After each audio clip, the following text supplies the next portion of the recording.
there is a lot of pain coming to the Canadian real estate market, and I believe you hinted at this on Twitter. I believe I did, and I probably got a longer form thread to suggest how bad it's going to be. But there is a product, and it's akin, I think, and I didn't really realize how bad this was until probably the last couple of weeks. I've been kind of ranting on and off on Twitter about Canadian housing for a while. Mm-hmm. But I hold this as a financial innovation that is a little bit like some of the mortgages that y'all down there got excited about in the 2003 to 2007 era. Would those be exotic mortgages? Well, I don't know how exotic they are, but I will say it's what I'm going to call variable rate mortgage. See, I've used a variable rate mortgage in the past, right? When I've had reason to do so. But what happened was variable rate mortgages, when I've used them in the past, they if interest rates went down, funny thing, your payment went down. And if interest rates went up, funny thing, your payment went up. Most of the Canadian big banks, unbeknownst to me, because I haven't had a variable rate mortgage probably for about, 8 or 9 years, they've kind of changed what they've been doing with their variable rate mortgages. This is a hidden financial trap. So any Canadians out there, and maybe in America, well, Americans, you guys, you stay away from the exotic mortgages because you had your day of reckoning. Please don't tell me that they've stopped lowering the payment when they've stopped change. No, Jim, it's worse than that. It's far worse than that. They've stopped raising your payment when rates go up. What? Aha. So do these things have a balloon at the end? Balloon or bomb, your choice. No, yeah, okay. So really quick.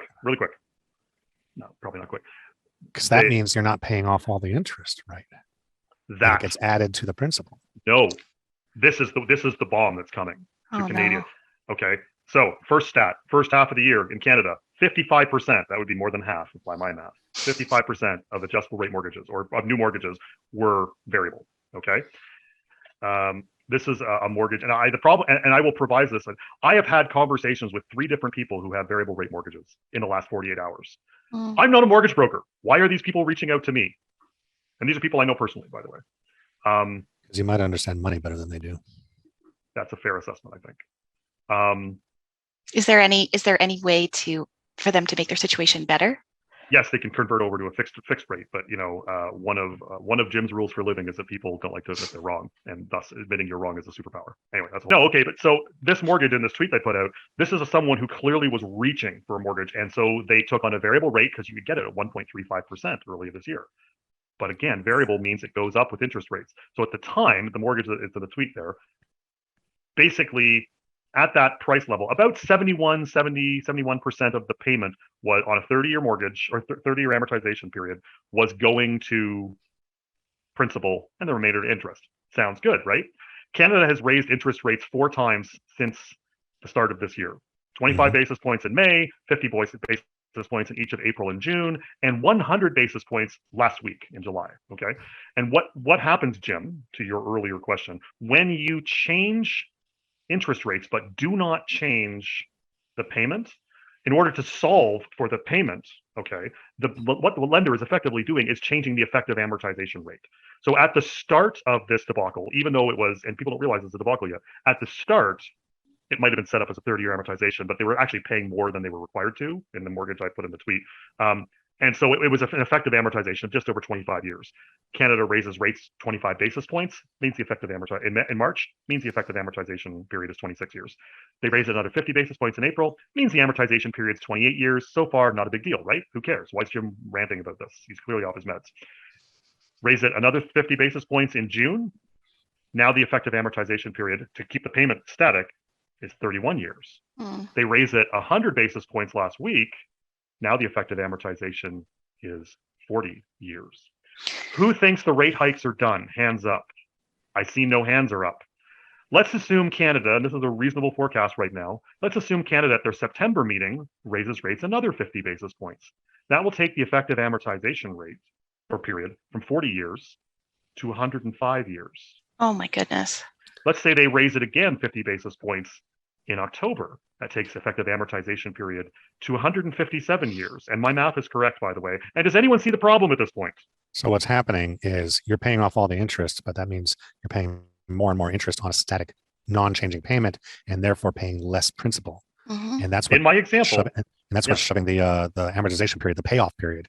in my further out into example, the future. with another 250 basis point hikes, okay, in the next two meetings. Remember, when this mortgage started, about 71% of payment was going to principal. With another 250 basis point hikes, which I think is absolutely baked in, probably more, you're paying 4% of your money is going to principal.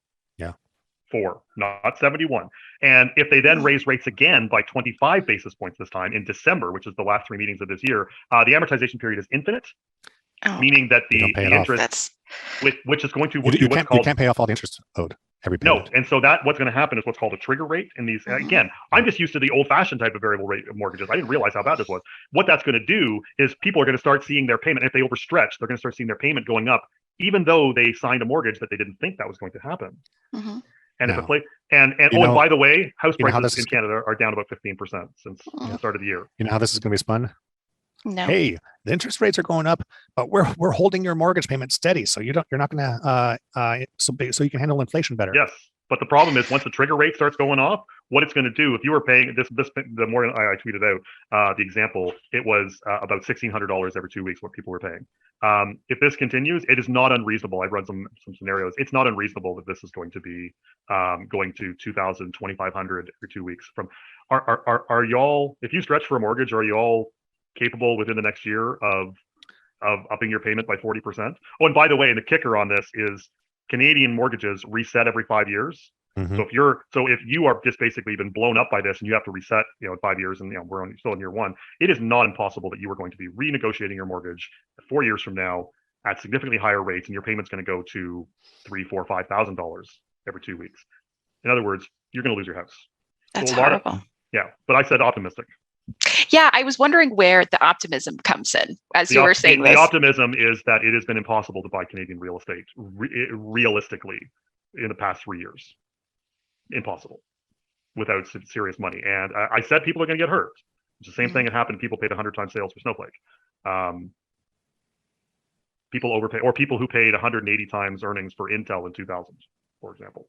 People get hurt when they pay extreme prices, but prices after the fact, once those correct, can be good opportunities. So, we can't save everyone, unfortunately, but if you are a real estate investor, as opposed to a stock investor, and it's a corollary of, buying stocks in recessions is the best money you're going to make. You just don't realize it at the time, to quote Shelley Davis.